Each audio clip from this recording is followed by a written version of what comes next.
घर खरीदना महत्वपूर्ण नहीं है, परंतु पैसा इकट्ठा करना मूल्यवान कला है।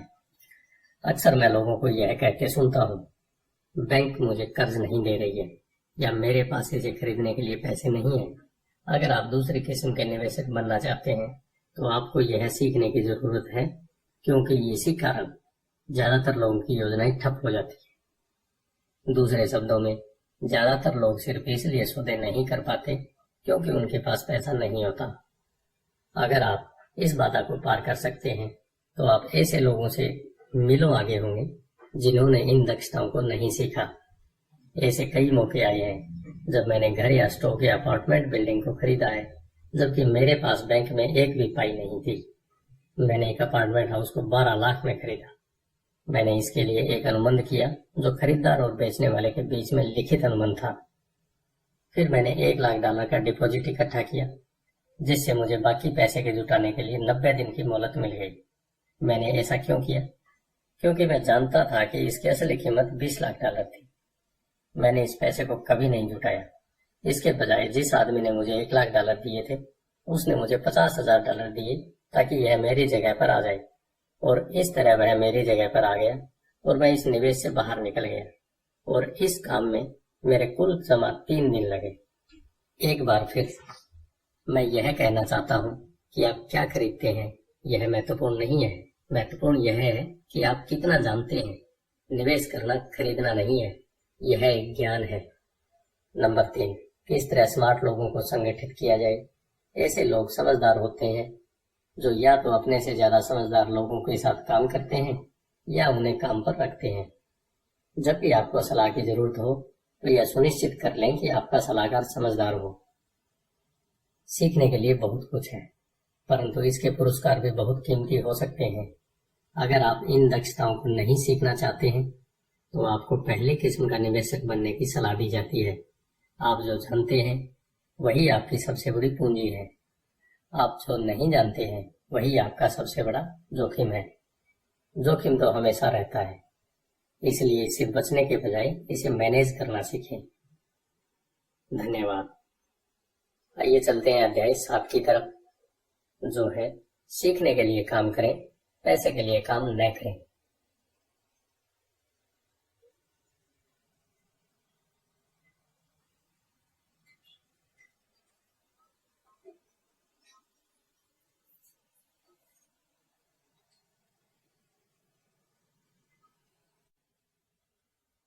Rich dad poor dad. अध्याय 7, सीखने के लिए काम करें, पैसे के लिए काम न करें। 1995 में मैंने सिंगापुर के एक अखबार में एक इंटरव्यू दिया।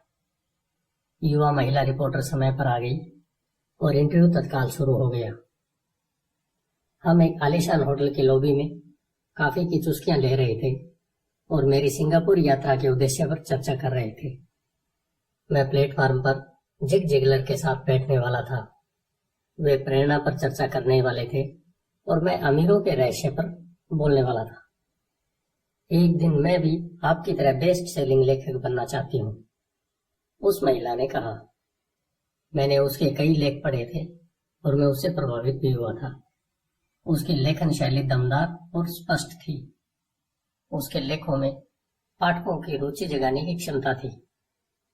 आपकी शैली बहुत बढ़िया है, मैंने जवाब दिया। कौन सी चीज आपको अपने सपनों को हकीकत में बदलने से रोक रही है? मेरा काम कहीं का कहीं जाता है, उसने शांतिपूर्वक कहा। हर आदमी कहता है कि मेरा उपन्यास बहुत बढ़िया है, परंतु कुछ नहीं होता। इसलिए मैं अखबार के लिए काम कर रही हूँ। कम से कम इससे मेरा खर्च तो चल जाता है। क्या आप इस बारे में कोई सुझाव देना चाहेंगे? हाँ बिल्कुल, मैंने उत्साह से कहा। सिंगापुर में मेरा दोस्त है, वह एक स्कूल चलाता है जहाँ लोगों को बेचने का प्रशिक्षण दिया जाता है। वह सिंगापुर में कई चोटी के कॉरपोरेशन के लिए सेल्स ट्रेनिंग कोर्स चलाता है और मैं समझता हूँ कि उसके कोर्स में शामिल होने से आपका करियर बहुत ज्यादा विकसित हो जाएगा। उसका शरीर सख्त हो गया। आप यह कहना चाहते हैं कि बेचना सीखने के लिए मुझे स्कूल जाना पड़ेगा? मैंने सहमति में सिर हिलाया।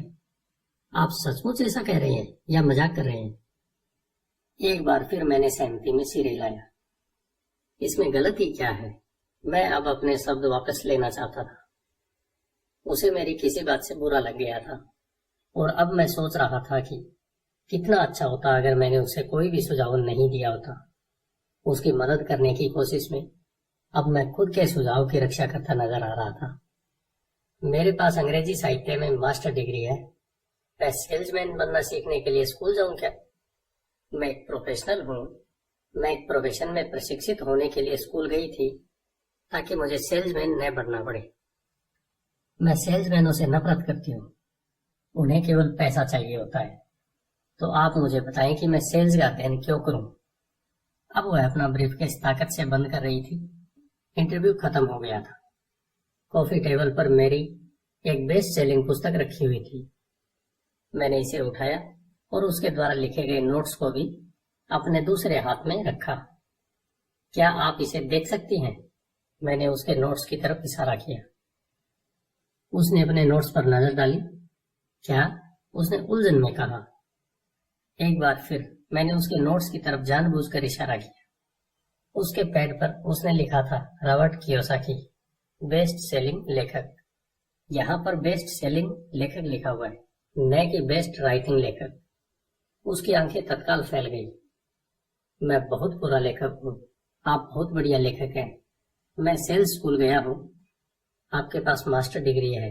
दोनों को इकट्ठा कर लें और आप एक बेस्ट सेलिंग लेखक और एक बेस्ट राइटिंग लेखक बन सकती हैं। उसकी आंखों में गुस्सा था। मैं कभी इतनी नीचे नहीं गिरूंगी कि बेचना सीखने के लिए प्रशिक्षण लूं। आप जैसे लोगों को तो लिखना ही नहीं चाहिए। मैं एक प्रोफेशनल लेखक हूं और आप एक सेल्समैन हैं। यह सही नहीं है। उसने अपने बाकी के नोट्स भी समेट लिए और वह सिंगापुर की उस नम सुबह में तेजी से बाहर निकल गई। कम से कम उसने अगले दिन मुझे एक अच्छा कवरेज दिया। दुनिया स्मार्ट, गुणी, शिक्षित और प्रतिभा संपन्न लोगों से भरी हुई है। हम उनसे हर दिन मिलते हैं। वे हमारे चारों तरफ हैं। कुछ दिनों पहले मेरी कार में कुछ गड़बड़ हो गई थी। मैं एक गैरेज में गया और युवा मैकेनिक ने उसे कुछ मिनटों में ठीक कर दिया। इंजन की आवाज सुनकर ही उसे समझ में आ गया था कि गड़बड़ कहाँ थी। मैं हैरान देखता रहा। दुखद सच तो यह है कि प्रतिभा ही पर्याप्त नहीं होती। मुझे लगातार यह देख देख कर झटका लगता है कि प्रतिभा संपन्न लोग कितना कम कमा पाते हैं। मैंने अभी हाल ही सुना है कि 5% से भी कम अमेरिकी एक साल में $1,00,000 से ज्यादा कमा पाते हैं। मैं ऐसे प्रतिभाशाली और उच्च शिक्षित लोगों से मिला हूँ जो एक साल में $20,000 से भी कम कमाते हैं। मेडिकल व्यवसाय में विशेषज्ञता रखने वाला एक व्यवसायिक सलाहकार कि कितने डॉक्टर, दंत चिकित्सक और दूसरे लोग पैसे की समस्या से जूझ रहे हैं। और मेरी सोच यह थी कि एक बार डॉक्टर बनने के बाद तो पैसा उनके घर बरसने लगता है। इस व्यवसायिक सलाहकार ने मुझे एक बढ़िया वाक्य दिया। तो वे भारी दौलत से सिर्फ एक दक्षता दूर है। इस वाक्य का यह मतलब है कि ज्यादातर लोगों को केवल एक और दक्षता सीखने की जरूरत होती है और इसके बाद उनकी आमदनी अपने आप बहुत ज्यादा बढ़ जाएगी। मैं यह पहले ही बता चुका हूँ कि फाइनेंशियल बुद्धि, अकाउंटिंग, निवेश, मार्केटिंग और कानून का समन्वय है। इन 4 तकनीकी दक्षताओं को मिला दें और पैसे से पैसा बनाना ज्यादा आसान हो जाएगा। जब पैसे की बात आती है तो ज्यादातर लोगों में केवल ज्यादा कड़ी मेहनत करने की दक्षता होती है। दक्षताओं के समन्वय का एक अच्छा उदाहरण अखबार की उस रिपोर्टर का है।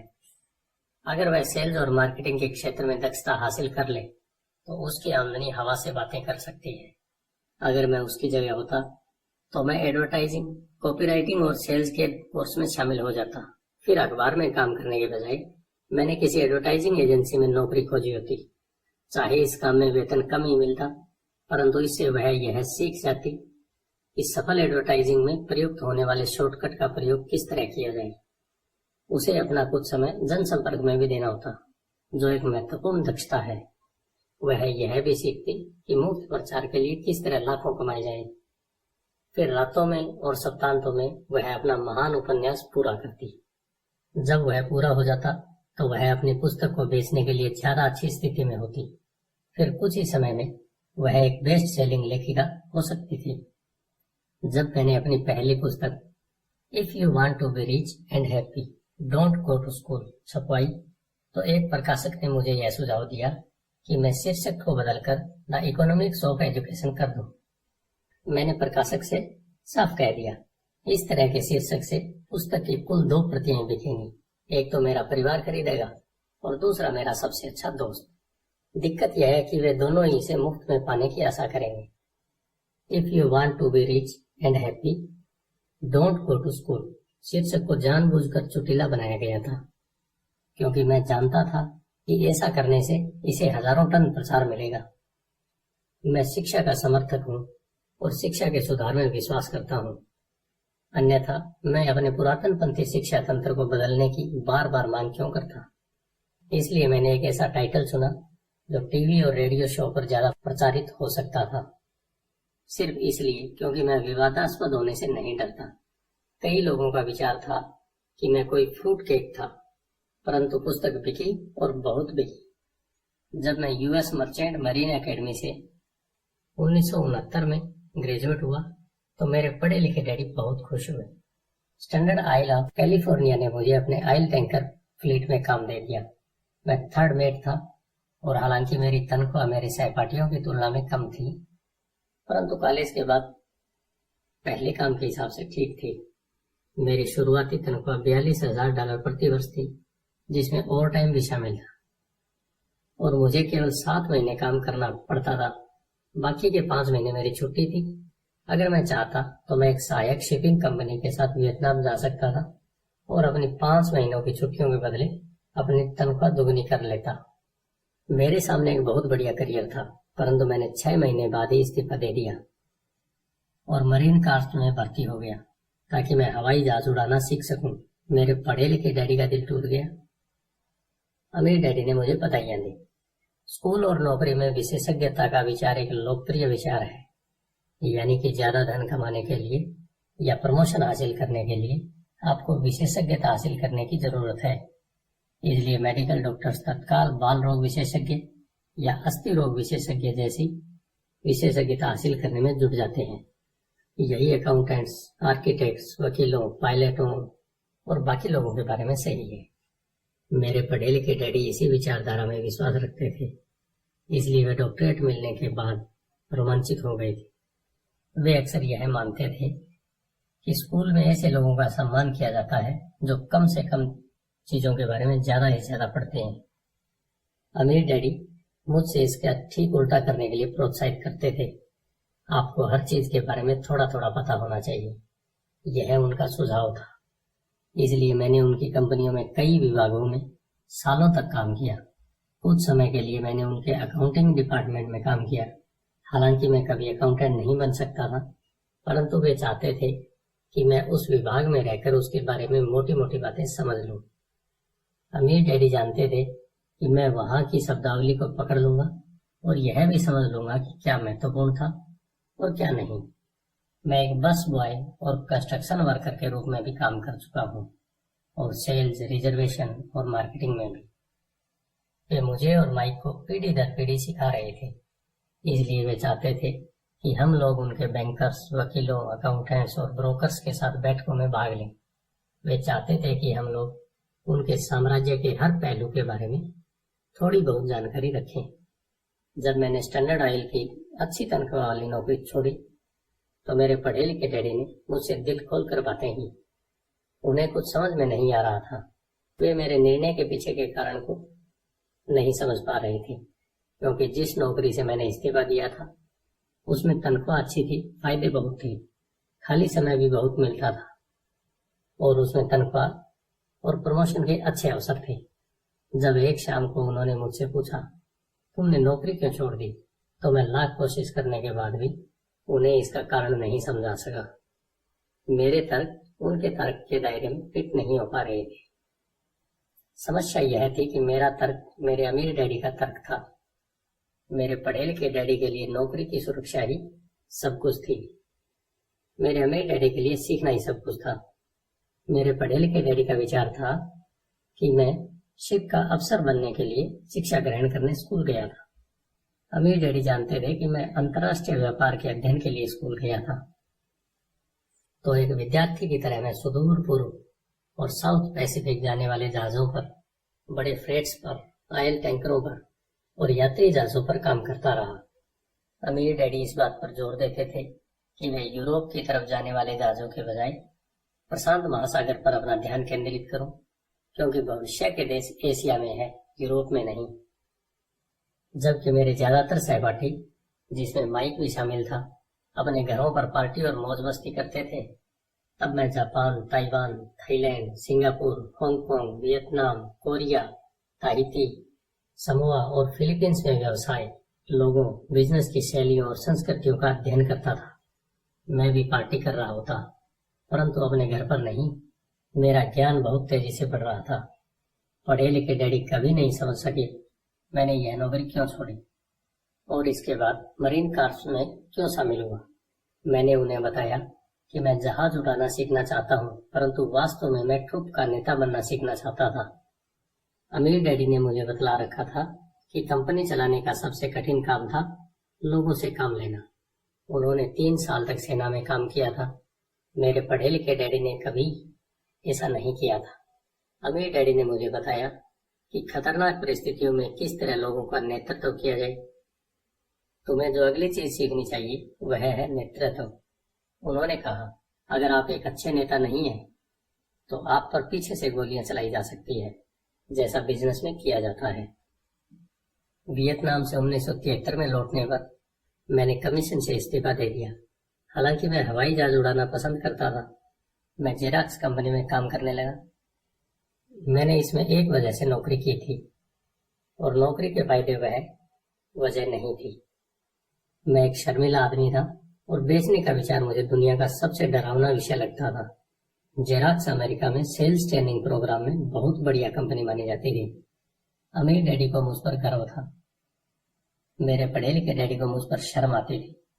एक बुद्धिजीवी होने के नाते वे सोचते थे कि सेल्समैन उनके निचले स्तर के होते हैं।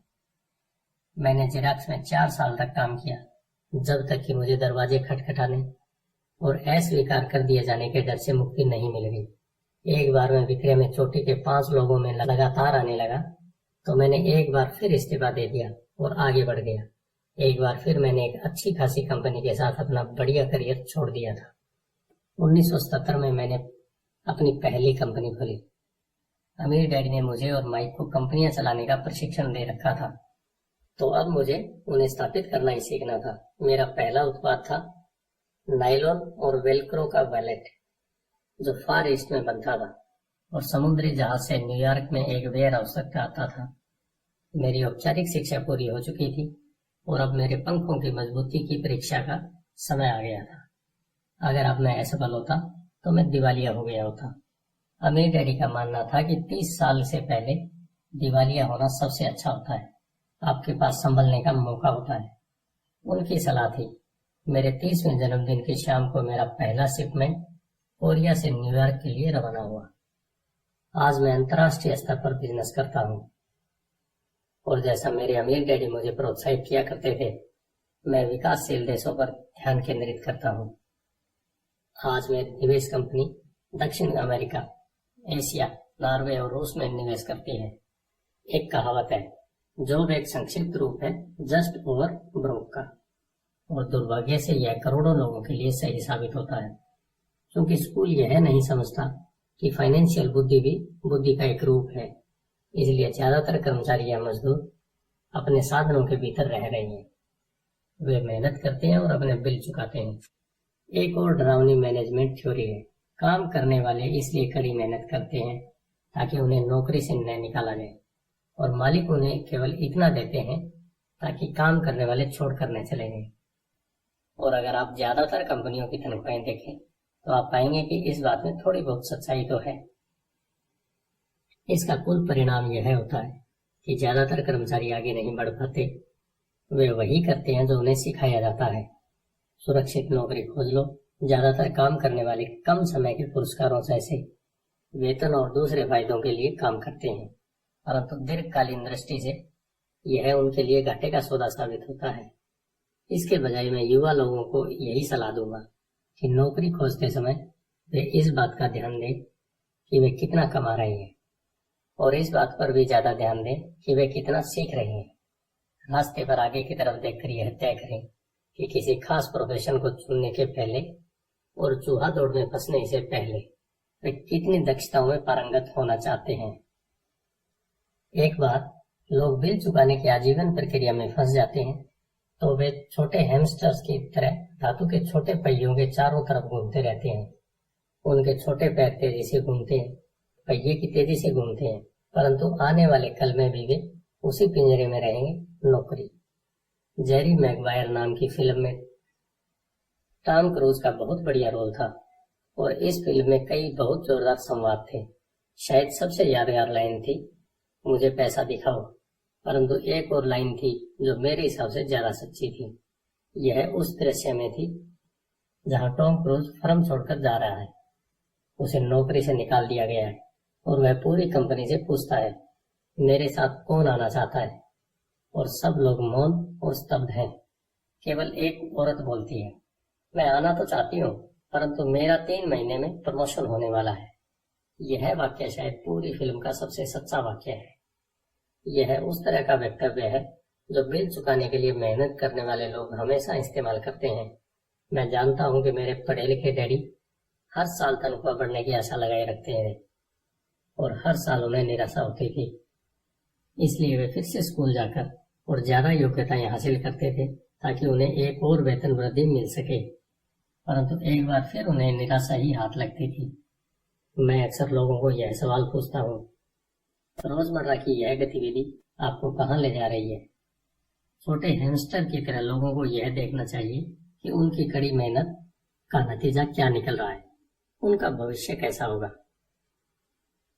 Cyril Breakfield, the American association of retired peoples के भूतपूर्व एग्जीक्यूटिव डायरेक्टर का कहना है कि प्राइवेट पेंशन की हालत बहुत खराब है।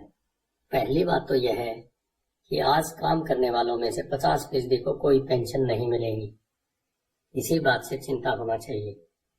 और बाकी बचे 50% में से $75 से 80% लोगों को नाम मात्र की पेंशन मिलेगी, जो $55 या $150 या $300 प्रति माह होगी। अपनी पुस्तक द रिटायरमेंट मिथ में क्रैग ए स्कारपेल लिखते हैं, मैं एक बड़ी राष्ट्रीय पेंशन सलाहकार फर्म के मुख्यालय में गया और मैनेजिंग डायरेक्टर से पूछा, जिसकी विशेषज्ञता बढ़िया रिटायरमेंट योजनाएं तैयार करने में थी। जब मैंने उनसे पूछा कि छोटे ऑफिसों में काम करने वाले लोगों को पेंशन से कितनी आमदनी की उम्मीद करनी चाहिए, तो उसने विश्वास भरी मुस्कुराहट के साथ कहा, सिल्वर बुलेट। सिल्वर बुलेट का क्या मतलब होता है, मैंने पूछा। उसने अपने कंधे उचकाए। अगर बुजुर्गों को लगता है कि बुढ़ापे में उनके पास जिंदा रहने के लिए पर्याप्त धन नहीं है तो वे अपने आप को गोली मार सकते हैं।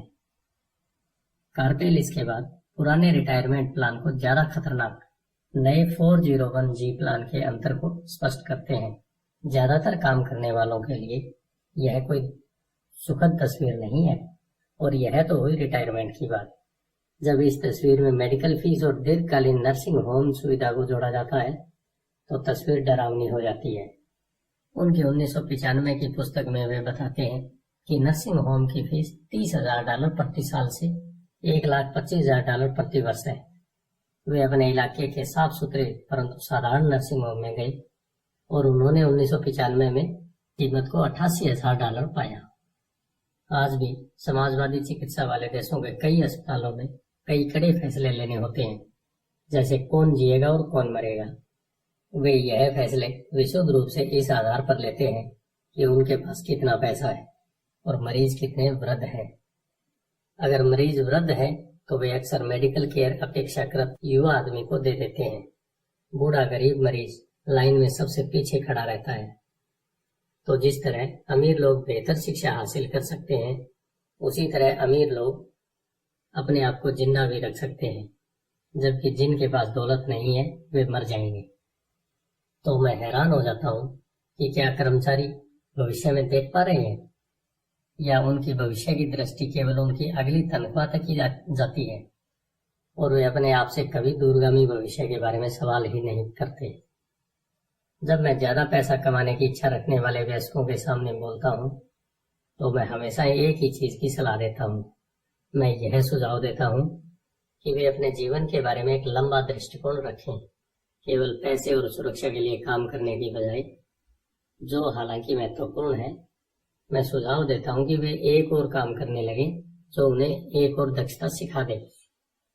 अगर वे सेल्स तकनीक सीखना चाहते हैं तो अक्सर मैं उनसे किसी नेटवर्क मार्केटिंग में शामिल हो जाने के लिए कहता हूं, जिसे मल्टी लेवल मार्केटिंग भी कहा जाता है। इनमें से कुछ कंपनियों के प्रशिक्षण कार्यक्रम बहुत बढ़िया होते हैं, जो लोगों के मन से झिझक और असफलता का डर निकाल देते हैं, जो लोगों के असफल होने का मुख्य कारण होते हैं। लंबे समय में शिक्षा धन से ज्यादा मूल्यवान है। जब मैं यह सुझाव देता हूं तो अक्सर लोगों की प्रतिक्रिया होती है, पर इसमें बहुत झंझट है, या मैं केवल वही करना चाहता हूं जिसमें मेरी रुचि है। इसमें बहुत झंझट है कि जवाब मैं पूछता हूं तो आप जिंदगी भर सिर्फ इसलिए काम करते रहेंगे ताकि आपकी आय में से 50% आप सरकार को दे देंगे। दूसरे वक्तव्य, मैं केवल वही करना चाहता हूं जिसमें मेरी रुचि है, कि जवाब में कहता हूं मैं जिम जाने में बिल्कुल रुचि नहीं रखता, परंतु मैं वहां इसलिए जाता हूं ताकि मैं ज्यादा फिट हो सकूं और ज्यादा समय तक जिंदा रह सकूं। दुर्भाग्य से उस पुरानी कहावत में कुछ सच्चाई है। आप एक बूढ़े कुत्ते को नई चालबाजी नहीं सिखा सकते। जब तक कोई आदमी बदलने के लिए तैयार न हो, बदलना बहुत कठिन होता है। परंतु उन लोगों के लिए जो कुछ नया सीखने के विचार से प्रेरित हो जाते हैं और दोहराई पर खड़े हैं, मेरा सुझाव यही है, जिंदगी बहुत हद तक जिम जाने की ही तरह है। इसमें सबसे दर्द भरा हिस्सा वहां जाने का फैसला लेना है। एक बार आप यह फैसला कर लेते हैं तो बाकी सब आसान हो जाता है। ऐसे कई दिन आए जब मैं जिम जाने के नाम से कांप जाता हूँ, परंतु एक बार मैं वहां पहुंच जाता हूँ तो काम शुरू कर देता हूँ और मुझे इसमें मजा आने लगता है। जब मैं वहां से निकलता हूँ तो मुझे हमेशा खुशी होती है कि मैं वहां गया था। अगर आप कुछ नया सीखने के प्रति अनिच्छुक हो और इसके बजाय आप अपने क्षेत्र में बहुत विशेषज्ञता हासिल करने पर जोर देते हो, तो यह सुनिश्चित कर लेंगे जिस कंपनी के लिए आप काम करते हैं वहां यूनियन हो। लेबर यूनियनें विशेषज्ञों की रक्षा के लिए बनाई जाती हैं। मेरे पढ़े लिखे डैडी जब गवर्नर की कृपा दृष्टि से दूर हो गई तो वे हवाई में टीचर्स यूनियन के अध्यक्ष हो गए। उन्होंने मुझे बताया कि यह उनके द्वारा किया गया सबसे कठिन काम था। मेरे अमीर डैडी ने दूसरी और जिंदगी भर यह कोशिश की कि उनकी कंपनियों में यूनियन न बन पाई। वे सफल हुए, हालांकि यूनियन काफी करीब आ गई थी, परंतु अमीर डैडी हमेशा उन्हें दूर रखने में कामयाब हो जाते थे। व्यक्तिगत रूप से मैं किसी का पक्ष नहीं लेता, क्योंकि मुझे दोनों ही बातों में फायदे दिखते हैं और उनकी जरूरत दिखती है। अगर आप स्कूल द्वारा सुझाए रास्ते पर चलते हैं, उच्च विशेषज्ञता हासिल करते हैं, तो फिर आप यूनियन की सुरक्षा में चले जाएं। उदाहरण के लिए, अगर मैं अपने हवाई जहाज उड़ाने के करियर में गया होता तो मैंने ऐसी कंपनी पसंद की होती जिसकी पायलट यूनियन बहुत तगड़ी होती। क्यों? क्योंकि मेरी जिंदगी केवल एक दक्षता को सीखने के लिए समर्पित होती, जिसका मूल्य केवल एक उद्योग में ही हो सकता था। अगर मुझे उस उद्योग से निकाल दिया गया होता तो मेरे जीवन की दक्षताएं किसी दूसरे उद्योग में उतनी मूल्यवान नहीं होती। अगर किसी वरिष्ठ पायलट को निकाल दिया जाए जिसके पास हवाई उड़ान का 1 लाख घंटे का अनुभव हो और जो हर साल $1.5 लाख कमा रहा हो, तो उसे स्कूल टीचिंग में इतनी ज्यादा कमाई वाला बराबरी का काम ढूंढने में बहुत दिक्कत आएगी। दक्षताएं एक उद्योग से दूसरे उद्योग में ट्रांसफर नहीं होती, क्योंकि एयरलाइन उद्योग में जिन दक्षताओं की जरूरत होती है और जिसके लिए पायलटों को ज्यादा वेतन दिया जाता है, वे स्कूल सिस्टम में उतनी महत्वपूर्ण नहीं होती। आज डॉक्टरों के लिए भी यही सही है। चिकित्सा के क्षेत्र में इतने परिवर्तन हो रहे हैं। कई मेडिकल विशेषज्ञ मेडिकल संगठनों जैसे MHO से जुड़ना पसंद करते हैं। स्कूल के शिक्षकों को यूनियन का सदस्य होना पड़ता है। आज अमेरिका में टीचर्स की यूनियन सबसे बड़ी और अमीर लेबर यूनियन है। ENA यानी नेशनल एजुकेशन एसोसिएशन के पास बहुत ज्यादा राजनीतिक प्रभाव है। शिक्षकों को अपनी यूनियन की सुरक्षा की बहुत जरूरत होती है, क्योंकि शिक्षा के बाहर उनकी दक्षताओं का मूल्य अपेक्षाकृत काफी कम होता है। तो नियम यह है, उच्च विशेषज्ञता हासिल करो और यूनियन बना लो। स्मार्ट लोग यही करते हैं। जब मैं अपनी कक्षा में पूछता हूँ आप में से कितने मैकडोनाल्ड से अच्छा हैमबर्ग बना लेते हैं? तो लगभग सभी विद्यार्थी अपने हाथ खड़े कर देते हैं। मैं फिर पूछता हूँ, अगर आप में से ज्यादातर बेहतर हैमबर्ग बना लेते हैं तो ऐसा क्यों होता है कि मैकडोनाल्ड्स आपसे ज्यादा पैसा बना लेते हैं? जवाब साफ है, मैकडोनाल्ड बिजनेस सिस्टम में आपसे अच्छा है। ज्यादातर प्रतिभाशाली लोग सिर्फ इसलिए गरीब होते हैं क्योंकि वे अपना सारा ध्यान बेहतर हैमबर्ग बनाने में लगाते हैं और बिजनेस सिस्टम के बारे में कुछ नहीं जानते। हवाई में मेरा एक दोस्त है जो एक महान कलाकार है। वह काफी पैसा कमा लेता है। एक दिन उसकी माँ के वकील ने उसे बताया कि उसने अपने पुत्र के नाम पर $35,000 छोड़े हैं। यह रकम सरकार और वकीलों द्वारा अपना हिस्सा लेने के बाद बची थी। तत्काल उसने इस पैसे से विज्ञापन करके अपने व्यवसाय को बढ़ाने की सोची।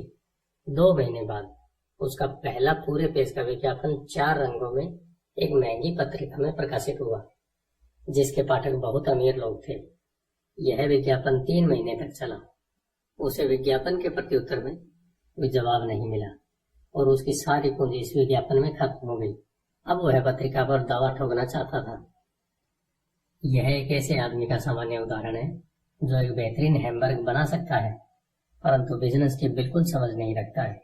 जब मैंने उससे पूछा कि उसने क्या सीखा तो उसका जवाब केवल यही था कि विज्ञापन करने वाले लोग धोखेबाज होते हैं। मैंने फिर उससे पूछा कि क्या यह सेल्स में या डायरेक्ट मार्केटिंग में कोई कोर्स करना चाहता है, तो उसका जवाब था, मेरे पास समय नहीं है और मैं अपना पैसा बर्बाद नहीं करना चाहता। दुनिया प्रतिभा संपन्न गरीब लोगों से भरी पड़ी है।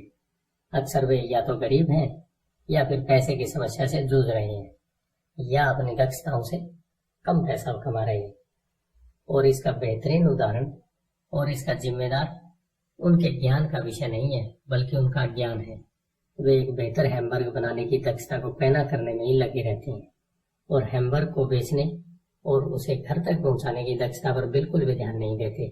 शायद मैकडोनाल्ड सबसे अच्छे हैमबर्ग नहीं बनाते थे परंतु वे एक मूलभूत रूप से औसत हैमबर्ग को बेचने और उसे घर तक पहुंचाने में सर्वश्रेष्ठ हैं। गरीब डैडी चाहते थे कि मैं विशेषज्ञता हासिल करूं। उनका विचार था कि अगर मैं ऐसा करूंगा तो मुझे ज्यादा वेतन मिलेगा। हालांकि उन्हें हवाई के गवर्नर ने साफ कह दिया था कि वे राज्य सरकार के लिए अब काम नहीं कर सकते। फिर भी मेरे पढ़े लिखे डैडी मुझे विशेषज्ञता हासिल करने के लिए प्रोत्साहित किया करते थे। पढ़े लिखे डैडी ने टीचर्स यूनियन का काम संभाल लिया था और वे उच्च शिक्षित और निपुण प्रोफेशनल्स के लिए और ज्यादा सुरक्षा और फायदों के लिए अभियान छेड़ रहे थे। हमें इस बात पर काफी बहस हुई परंतु मैं जानता हूँ कि वे इस बात पर कभी सहमत नहीं हुए कि ज्यादा विशेषज्ञता के कारण ही यूनियन के संरक्षण की जरूरत होती है। वे यह कभी नहीं समझ पाए कि आप जितनी ज्यादा विशेषज्ञता हासिल कर लेते हैं उतने ही ज्यादा आप जाल में फंस जाते हैं और आप अपने विशेषज्ञता पर निर्भर हो जाते हैं। अमीर डैडी की सलाह यह थी कि माइक और मैं खुद विकास करें। कई कारपोरेशंस यही करते हैं। वे बिजनेस स्कूल के किसी युवा प्रतिभाशाली विद्यार्थी को चुन लेते हैं और फिर उस आदमी को इस तरह विकसित करते हैं ताकि एक दिन वह कंपनी की जिम्मेदारी संभाल सके। और ये प्रतिभाशाली युवा कर्मचारी किसी एक डिपार्टमेंट में विशेषज्ञ नहीं होते। वे बिजनेस सिस्टम के सभी पहलुओं की जानकारी लेने के लिए इस डिपार्टमेंट से उस डिपार्टमेंट तक काम करना सीखते हैं। अमीर लोग अक्सर अपने बच्चों या दूसरों के बच्चों को इसी तरह विकसित करते हैं। ऐसा करने से उनके बच्चों को बिजनेस की पूरी प्रक्रिया अच्छी तरह समझ में आ जाती है और वे यह भी समझ जाते हैं कि किस तरह विभिन्न डिपार्टमेंट्स में तालमेल होता है।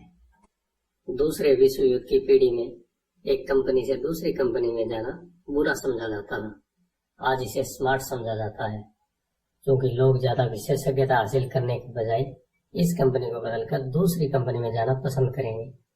तो क्यों न कमाने के बजाय सीखने पर ध्यान केंद्रित किया जाए। कम समय में हो सकता है कि आपकी आमदनी कम हो परंतु लंबे समय में इससे आपको बहुत फायदा होगा। सफलता के लिए जिन मुख्य मैनेजमेंट दक्षताओं की जरूरत होती है वे हैं: नंबर 1 कैश फ्लो का मैनेजमेंट, नंबर 2 सिस्टम का मैनेजमेंट, आपको और आपके परिवार के साथ समय को मिलाकर, नंबर 3 लोगों का मैनेजमेंट। सबसे महत्वपूर्ण विशेषज्ञ दक्षताएं सेल्स और मार्केटिंग की समझ है। बेचने की योग्यता ही व्यक्तिगत सफलता की आधारभूत कुशलता है। इसलिए आपको दूसरे आदमी के साथ संप्रेषण में कुशल होना चाहिए, चाहे वह कोई ग्राहक हो, कर्मचारी हो, बॉस हो, पत्नी हो या बच्चे हो। कम्युनिकेशन स्किल जैसे लिखना, बोलना और सौदेबाजी करना सफल जीवन के लिए बहुत जरूरी है। यह एक ऐसी कला है जिस पर मैं लगातार मेहनत करता हूँ और अपने ज्ञान को बढ़ाने के लिए पाठ्यक्रमों में भाग लेता हूँ या शैक्षणिक टेप खरीदता रहता हूँ। जैसा कि मैंने बताया, मेरे पढ़े लिखे डैडी ने जितनी ज्यादा मेहनत की वे उतने ही ज्यादा काबिल बने। उन्होंने जितनी ज्यादा विशेषज्ञता हासिल की वे उतने ही ज्यादा फंसते चले गए। हालांकि उनकी तनख्वाह बढ़ी, परंतु उनके विकल्प कम होते चले गए। जब उन्हें सरकारी नौकरी से हटा दिया गया, तभी उन्हें पता चला कि वे व्यवसाय की दृष्टि से कितने जोखिम में थे। यह तो उसी तरह का मामला हो गया जैसे प्रोफेशनल एथलीट को अचानक चोट लग जाए या वह खेलने के लिए ज्यादा बूढ़ा हो जाए। उनकी ऊंची तनख्वाह वाली स्थिति चली जाती है और वे अपनी सीमित दक्षताओं के सहारे जीवन यापन करते हैं। मैं सोचता हूँ कि इसलिए मेरे पढ़े लिखे डैडी बाद में यूनियनों के इतने समर्थक बन गए थे। उन्होंने यह महसूस कर लिया था कि यूनियन ने उन्हें कितना ज्यादा फायदा दिलाया होता। अमीर डैडी माइक और मुझे सभी चीजों के बारे में थोड़ी थोड़ी जानकारी रखने के लिए प्रोत्साहित करते थे।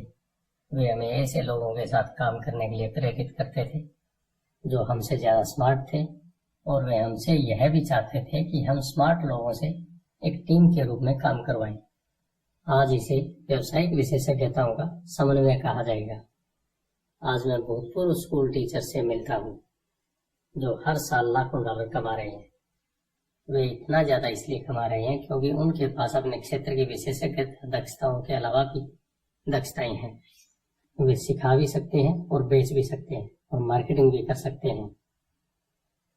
बेचने और मार्केटिंग की दक्षताएं ज्यादातर लोगों को इसलिए कठिन लगती है क्योंकि उनमें नकारे जाने या अस्वीकार किए जाने का डर होता है।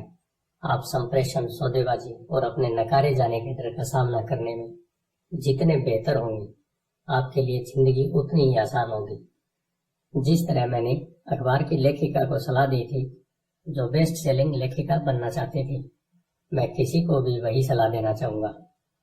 तकनीकी रूप से विशेषज्ञता हासिल करने के कुछ मजबूत पहलू होते हैं और कुछ कमजोर पहलू होते हैं। मेरे कुछ दोस्त हैं जो जीनियस हैं, परंतु वे दूसरे लोगों के साथ प्रभावी ढंग से बात नहीं कर पाते और परिणाम स्वरूप उनकी आमदनी बहुत कम है। मैं उन्हें सलाह देता हूँ कि वे 1 साल तक बेचने की कला सीखें। चाहे वे कुछ भी न कमाएं, परंतु उनकी कम्युनिकेशन स्किल सुधर जाएगी और यह अनमोल है। अच्छे सीखने वाले, बेचने वाले और मार्केटिंग करने वाले व्यक्ति होने के अलावा हमें अच्छे शिक्षक और अच्छे विद्यार्थी होने की भी जरूरत है। दरअसल अमीर होने के लिए आप में लेने के साथ ही देने की काबिलियत भी होनी चाहिए। आर्थिक या प्रोफेशनल संघर्ष के मामलों में देने और लेने में बहुधा कमी देखी गई है। मैं ऐसे कई लोगों को जानता हूँ जो सिर्फ इसलिए गरीब हैं क्योंकि वे न तो अच्छे विद्यार्थी हैं, न ही अच्छे शिक्षक। मेरे दोनों डैडी उदार थे। दोनों ने पहले देने के सिद्धांत का पालन किया था। शिक्षा देना उनके लिए देने का एक प्रकार था। जितना ज्यादा उन्होंने दिया उतना ही उन्हें मिला। पैसे देने के मामले में जरूर उन दोनों में अंतर था। मेरे अमीर डैडी ने बहुत सा पैसा दान दिया। उन्होंने अपनी चर्च को दान दिया, समाज सेवी संस्थाओं को दान दिया और अपने फाउंडेशन को दान दिया। वे जानते थे कि पैसा हासिल करने के लिए पैसा देना होता है। पैसा देना ज्यादातर अमीर परिवारों का रहस्य है। इसलिए रॉकफेलर फाउंडेशन और फोर्ड फाउंडेशन जैसे संगठन काम कर रहे हैं। यह संगठन उनकी संपत्ति को लेते हैं, उसे बढ़ाते हैं और लगातार देते रहते हैं। मेरे पढ़े लिखे डैडी हमेशा कहते थे, जब मेरे पास अतिरिक्त पैसा होगा मैं उसे दान कर दूंगा। समस्या यह थी कि उनके पास कभी अतिरिक्त पैसा नहीं आया, इसलिए वे ज्यादा पैसा कमाने के लिए ज्यादा मेहनत करते रहे और पैसे के सबसे महत्वपूर्ण नियम को भूल गए, दो और आपको मिल जाएगा। इसके बजाय वे यह यकीन करते रहे, लो और फिर दो। निष्कर्ष में मैं यही कहना चाहता हूँ कि मुझ पर दोनों ही डैडियों की छाप है। मेरा एक हिस्सा कट्टर पूंजीपति का है जो पैसे से पैसा कमाने के खेल से प्रेम करता है। मेरा दूसरा हिस्सा एक सामाजिक रूप से जिम्मेदार शिक्षक का है जो गरीबों और अमीरों के बीच बढ़ती आर्थिक खाई से बहुत ज्यादा चिंतित है। मैं इस बढ़ती हुई खाई के लिए मूल रूप से दकियानों से शिक्षा तंत्र को जिम्मेदार मानता हूँ। धन्यवाद। आइए अब चलते हैं अध्याय 8 की तरफ, जो है बाधाओं को पार करना। आपका दिन शुभ हो।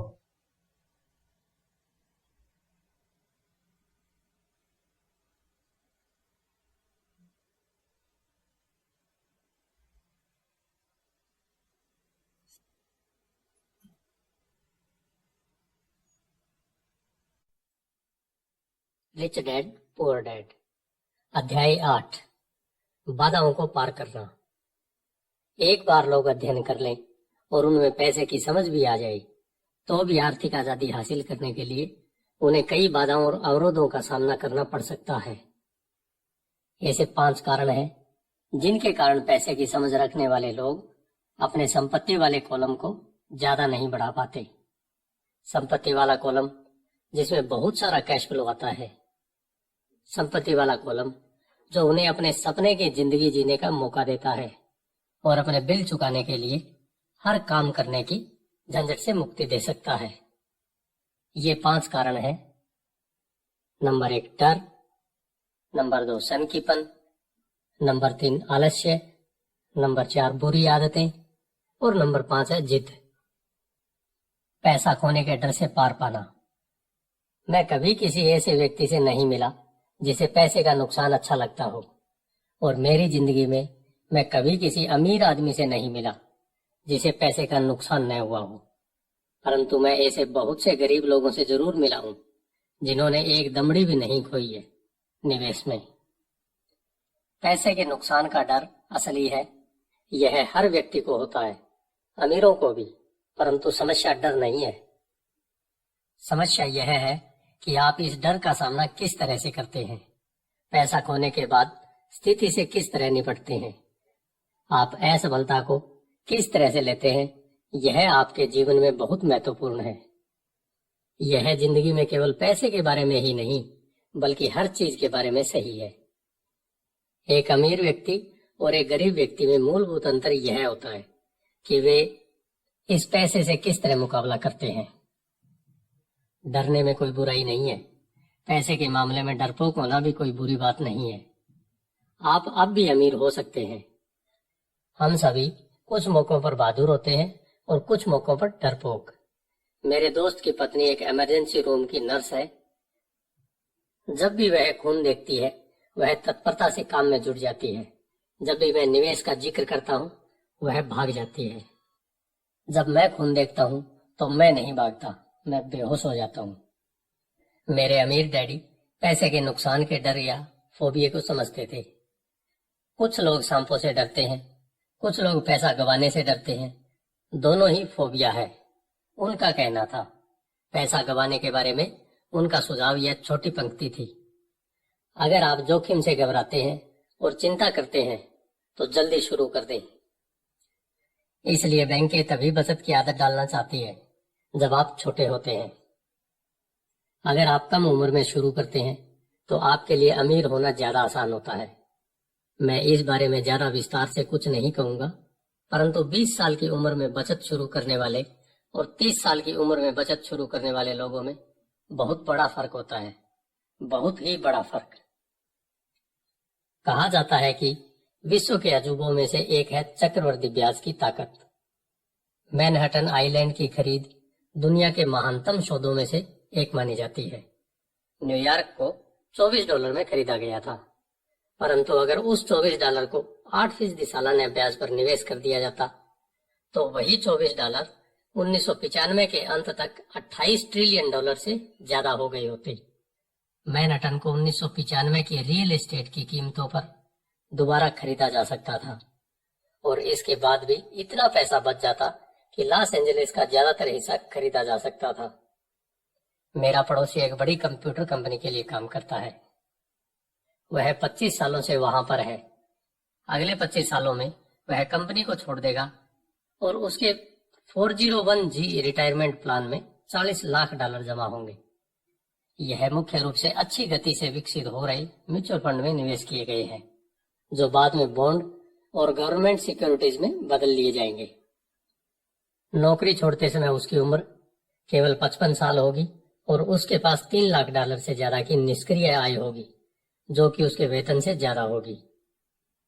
अगर आप हारने से डरते हैं या जोखिम लेने से डरते हैं तो भी यह किया जा सकता है, परंतु आपको जल्द ही इसकी शुरुआत करनी होगी और एक रिटायरमेंट प्लान तो बनाना ही होगा और आपको निवेश करने से पहले एक भरोसेमंद फाइनेंशियल प्लानर की सेवाएं लेनी होगी। परंतु अगर आपके पास समय नहीं है या आप जल्दी रिटायर होना चाहते हैं तो आप किस तरह पैसे खोने के डर का सामना करते हैं।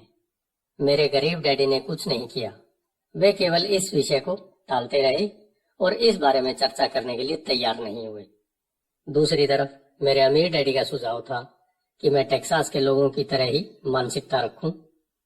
मैं टेक्सास और वहां के लोगों को पसंद करता हूं। उनका कहना था, टेक्सास में हर चीज बड़े पैमाने पर होती है। जब टेक्सास के लोग जीतते हैं तो वह बड़ी जीत होती है और जब वे हारते हैं तो वह हार भी अद्भुत होती है। वे हारना भी पसंद करते हैं? मैंने पूछा। मेरे कहने का यह मतलब नहीं है, कोई भी हारना पसंद नहीं करता। मुझे एक खुश हारा हुआ व्यक्ति दिखा दो और मैं तुम्हें बता दूंगा कि हार ऐसी होती है। अमीर डैडी ने कहा, मैं जोखिम, पुरस्कार और असफलता के बारे में टेक्सास के लोगों के नजरिए के बारे में बात कर रहा हूँ। वे जिंदगी के बारे में इसी तरह से सोचते हैं। वे बड़े पैमाने पर जीते हैं।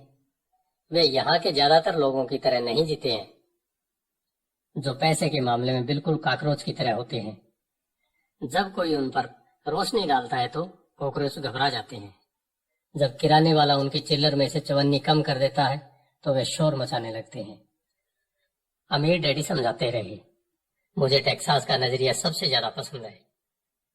जब वे जीतते हैं तो उन्हें खुद पर गर्व होता है और जब वे हारते हैं तो वे सेखी बगाड़ते हैं। टेक्सास में एक कहावत है, अगर आपको दिवालिया होना है तो बड़े पैमाने पर हुआ जाए। आप डुप्लेक्स के लिए दिवालिया हो जाएं, इसकी सेखी नहीं बगाड़ी जा सकती। यहाँ पर ज्यादातर लोग हारने से इतना डरते हैं कि उनके लिए दिवालिया होने के लिए डुप्लेक्स भी नहीं होता। वे माइक और मुझे यह लगातार बताया करते थे कि आर्थिक असफलता का सबसे बड़ा कारण यह होता है कि लोग खेल को बहुत ज्यादा सुरक्षात्मक तरीके से खेलते हैं। लोग हारने से इतना ज्यादा डरते हैं कि वे हार जाते हैं। यह उनके शब्द थे। फ्रैंक टारकेंटन ने, जो एक वक्त का महान NFL क्वार्टरबैक था, इसी बात को दूसरी तरह से कहा है, जीतने का मतलब है हारने से न डरना। मेरी अपनी जिंदगी में मैंने यह पाया है कि जीत हमेशा हार के ठीक बाद आती है। जब मैंने आखिरकार मोटरसाइकिल चलाना सीखा तो इससे पहले मैं कई बार गिरा। मैं आज तक किसी गोल्फर से नहीं मिला हूँ जिसने कोई गोल्फ बॉल न गुम की हो। मैं आज तक ऐसे प्रेमियों से भी नहीं मिला हूँ जिसका दिल न टूटा हो। और मैं आज तक कभी ऐसे अमीर व्यक्ति से भी नहीं मिला हूँ जिसने कभी पैसा न खोया हो। तो ज्यादातर लोग आर्थिक रूप से इसलिए नहीं जीत पाते क्योंकि उन्हें अमीर होने की खुशी से पैसा खोने का दर्द कहीं ज्यादा होता है।